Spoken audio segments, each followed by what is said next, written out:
All right. So, is it possible to know God? Obviously, I got a lot of issues already with this whole idea that we can know God.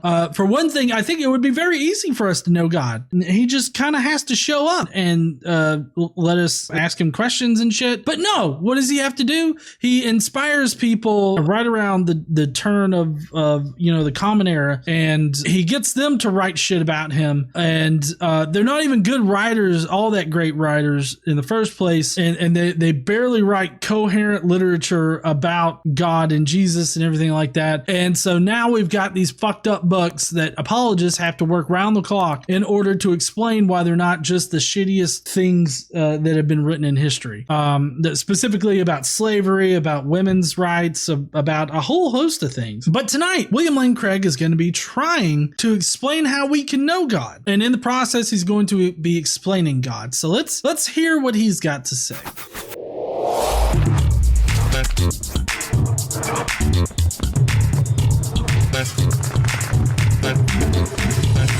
Jerry, can you know God? I know that's not the Seinfeld theme song, but it reminds me a lot of the Seinfeld theme song. And if you notice the guy in the corner here, he's got a shirt that says 10% donate, that's me.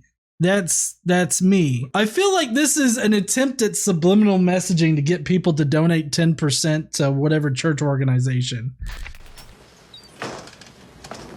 A, B, C. A always B, B, C closing. Always be closing. Always be closing. Decision. Have you made your decision for Christ? Is it possible to know God? Well, who or what is God? That's a really good question to start out with. What would you consider to be a God as far as God goes? I mean, we've got the monotheistic type of God is a personal God that has a vested interest in each and every one of us somehow, and he's sort of ambiguously defined because as far as all of the different monotheistic gods go, or at least theistic God being a personal God, I feel like that's about as much as you could boil it down to. He's this supernatural force that exists outside of reality that apparently controls our universe, at least our universe. I guess maybe that's how you would determine a God. Like this is, I feel like this is a deep philosophical question. Like what does it mean to be God or to be a God? Because we've got several different ideas of what a God could be.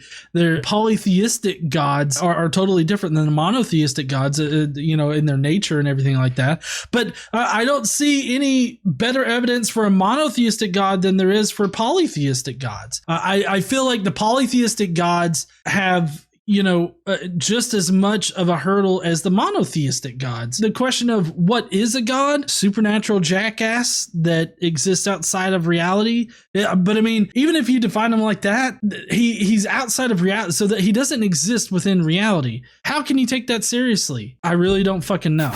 The ultimate reality of Hinduism or Buddhism is infinite, but not personal. And the gods of the Greeks and Romans were personal, but not infinite. Goddamn, William Lane Craig, why you gotta have dick all over my screen? I mean, and titties? Sorry, I felt like I was about to get struck down or something for that. Anyways, what he's trying to do here is he's trying to lay out the differences between polytheism and monotheism, and specifically his particular version of monotheism. But the Bible describes God as both infinite and personal. So, I mean, just because you prefer infinite and personal for your particular God flavor, that means that it's better somehow? Like having a set of personal gods that aren't infinite and a set of infinite gods that aren't personal, and then you mix the two, and it's like, look, now I have best of both worlds. And somehow that's like better. Like, I don't understand this connection of having both of these properties and it being more real than the other ones. I mean, I feel like the ability for an infinite and personal God to be a true God versus, either one of those things taken in isolation, I feel like all of those have the same possibility of existing. I don't understand why it has to be infinite and personal in order to exist. Well, like, why can't the other ones exist just as equally? I don't know.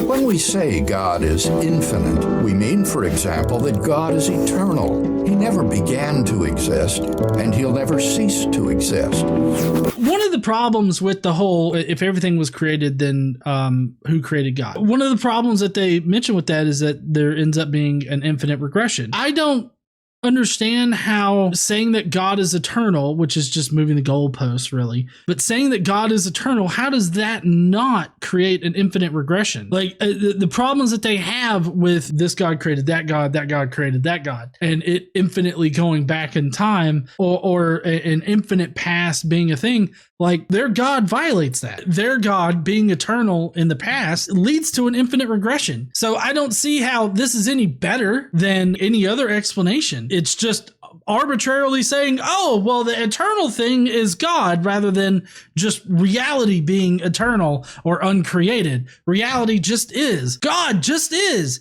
Like, I don't understand the difference there. Maybe I'm just a dumbass and a hick hillbilly to not understand this, but it just seems like they're moving the goalposts of their God to exist eternally and all this other shit. Even in the Bible, it has like a beginning, even though later on they kind of retcon it to say that God is an eternal being. But in Genesis 1:1, God just sort of is, and he creates things, which kind of makes it seem like, God at least started to exist at one point. But anyways, I digress.